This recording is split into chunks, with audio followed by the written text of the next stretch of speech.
Atheism slash agnosticism is the only correct view of the world. Let's talk about that. Let's start with something that I think all of us can agree on, which is that there isn't a conclusive evidence that God exists. I think most people, Christian or not, would agree with that. I mean, if there was a conclusive logical evidence, then Christianity wouldn't be classified as religion, it would just be classified as science. Because all science really is just the pursuit of knowledge based on evidence. Like, for example, people thought that creating a substance using two different substances was magic, basically. That's why they called it alchemy. But that was back when we didn't have any evidence for it. And now that we do, we don't call it alchemy. We call it chemistry, and it's classified as a branch of science. So okay, there isn't a conclusive logical evidence that God does exist. So then the question is, why is there so many people believing that it is real? And that's where we get to the question of faith. Faith is the justification that a lot of reasonable Christians hold for believing in something that doesn't have a conclusive evidence. Well, I'm here to argue that faith is just a different word for delusion. There is no logical and significant distinction between the two. So if you are Christian or religious, let me ask you a question, right? Do you think that there is 100% chance of your religion being the correct one? Because obviously two different religions can't be true at the same time. So to say that your religion is 100% correct is to say that all of the other religions are 100% false. Now, can you say that about every single other religion, even though yours doesn't even have a conclusive proof? Can you say that? And if your answer is no, I can't say that, then I would say that you are an atheist. I would say that you are an agnostic atheist, because thinking that your religion has a high probability of being true is not exactly believing in it. Like, for example, if I think that there's a 50% chance of Christianity being right and there's 50% chance of Buddhism being right, then what am I? You know what I mean? That's not how faith works exactly. And if you didn't say no, then the question becomes, how do you justify that claim? What is your justification for claiming that something has a 100% chance of being true when there isn't a conclusive evidence to suggest that it is 100% true? Because the way that a lot of religious people and people that are not even religious justify faith is by saying, well, they could be right. And yes, I agree that they could be right in terms of there being a God or whatever, although I think that the probabilities are quite low. But we're not talking about that claim. We're talking about the claim that our religion is 100% correct and all the other religions are 100% false. That's the claim that we're talking about. And with that claim, they cannot be right. That claim cannot be true in the absence of conclusive logical proof. So to claim that your religion is 100% true and all the other religions are 100% false without a conclusive logical evidence is like going to a casino and betting all your money on one thing and thinking that you will definitely win and everybody else will definitely lose. It's delusion. That's basically the gist of my argument. But I know that there's a bunch of arguments differentiating faith and delusion, so let's get into some of those. One example that comes to mind is actually the example that my parents gave me, because, you know, to kind of get into my background a little bit, my father is a pastor, right? And my entire family is very, very Christian, which is quite rare in South Korea. And when I asked them, how can we trust that God actually does exist and all these things in the Bible are true when there isn't a conclusive evidence to show for it? Well, they said that it's kind of like how you trust us when we tell you that we are your real biological parents, right? Because we didn't do any like DNA testing or anything like that. You know, I don't have the papers for it, so I don't actually have a conclusive evidence. Like me personally, I don't have a conclusive evidence that my parents are my legit, like, actual biological parents. I don't have those. So then why do I trust them when they tell me that they are biological parents of mine?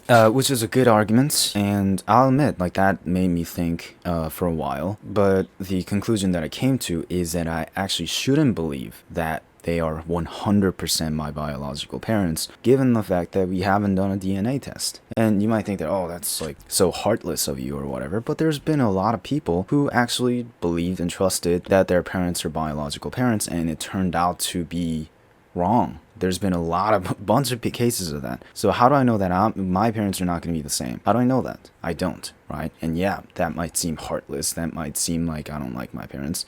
But I do. It's just that logically, I don't have the evidence for it. But I look a lot like my dad. He has lactose intolerance. I have lactose intolerance. My blood type is AB. His blood type is AB. And just adoption is extremely rare, especially in Korea.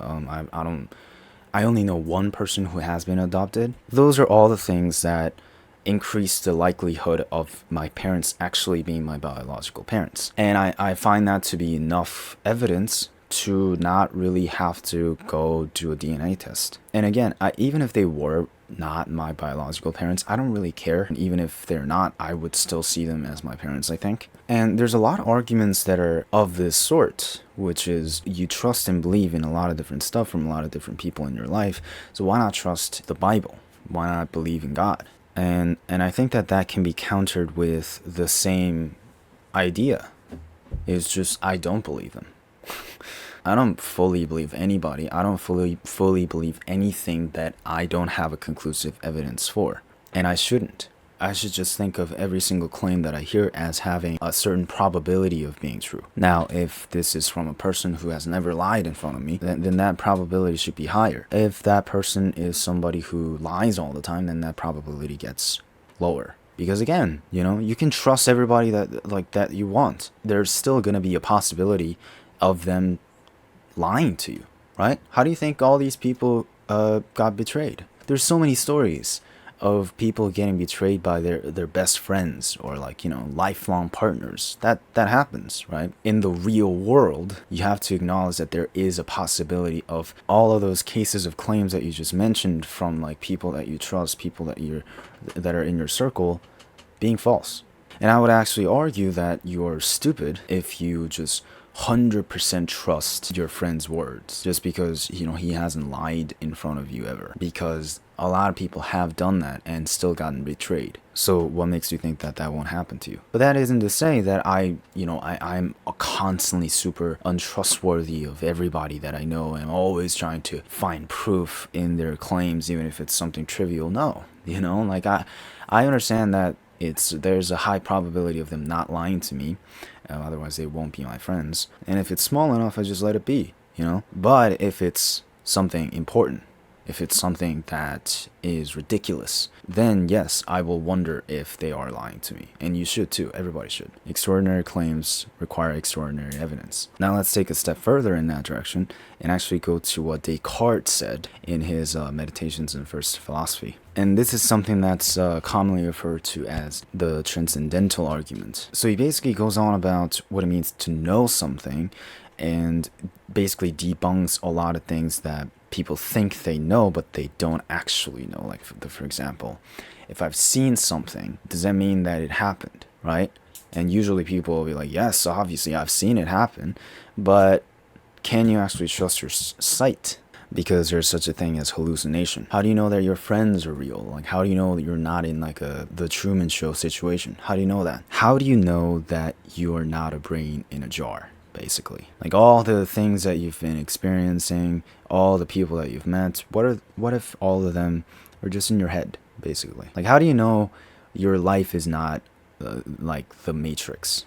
How do you know that? How can you prove it? And if you think about it long enough, the answer is actually you can't prove it, because you also don't have the conclusive evidence that your senses are correct. But the only thing that you do know is that you exist because you're thinking. You have an experience, right? And yes, you might be dreaming, you might be a brain in a jar, you might be in a simulation, you might be hallucinating, but you can't not be thinking, and there isn't any alternative possibilities. And that's a fantastic argument, and above that, it's just a fantastic observation in itself. But Descartes actually takes another step from there that I kind of find to be stupid. That the only way to fully trust that you're not a brain in a jar is by believing in God.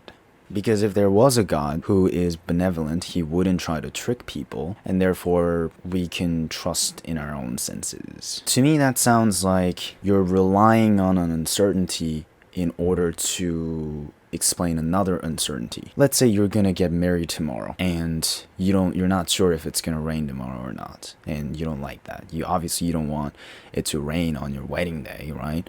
So in order to be sure, in order to feel comfortable thinking that it's not gonna rain tomorrow, I'm going to believe that there's going to be no clouds tomorrow, which you can do that, but there still might be clouds. It still might rain tomorrow. Same way, there still might not be God, and we still might be a brain in a jar. That's how I tend to counter that. There's different ways to look at it, like saying that logic itself, or the idea that evidence points to truth at all, is dependent on God, because otherwise you cannot trust anything. Like, how can you trust in logic? How can you trust in truth? How can you trust in evidence to begin with if there isn't a God? That's kind of what he's saying, right? And I will just say this. We can't trust all these things 100%. But we can be pretty damn sure given our experiences. So even without God, even without anything else, right? Let's say I asked you, will the sun rise tomorrow? The answer is probably yes. And yeah, I'll be honest, like, it's not 100%. It is still probably. It's possible that the sun was exploded, you know, or the earth will be exploded before the sun rises, or I am just in a jar and that jar gets broken before that happens, whatever. But you can still say pretty confidently that the sun will rise tomorrow, which is to say that yes, I might be a brain in a jar, but there sure seems to be a lot of patterns that are very, very consistent within this brain in the jar, right? Or this matrix or simulation. And although, as Descartes says, we cannot rely on these things 100%, we can still be pretty confident that they work. I mean, we went to the moon, for God's sake, and then back. Relying on the observed patterns of this world that might not even be real. So yes, trusting that God exists alleviates a lot of that issue about uncertainty. You can be certain about a lot of stuff if you are certain about God. But I'm still going to say, if you are 100% certain about God, you are wrong. Obviously, there's way more arguments about this, but I'm not going to get into every single one of them in this video. If you have an argument that you really want me to look at, just type it in the comments and I'll look at it. But again, here's the conclusion. You can divide all religious people into two categories by asking them a question: are you 100% certain about your religion being real? If you say no, then again, I think you're an agnostic. I don't think you're actually religious. And if you say yes, then again, I'm going to say that thinking something is 100% when it isn't is a delusion. You can say it's beneficial, you can say it alleviates the uncertainty, you can say all that kind of stuff. At the end of the day, it's untrue. Simply untrue that anyone has the ability to confirm any religion when we can't even tell if we're a brain in a jar or not. That's basically my argument. If you're wondering why my nose looks like this, it's because I decided to bike for 8 hours in the sun without any sunscreen for some reason. and that's why I have this as well, because I was wearing a watch. And also, I don't know if I said this on my channel before, but I'm actually gonna have to serve in the military because I'm from South Korea and it's mandatory here. So that's gonna be 18 months of service, and that is in 39 days. I'm probably still gonna be able to make videos while in the military, so that's fine, but just understand that in like a little bit of time, I'm gonna have to shave my head and move out of this place.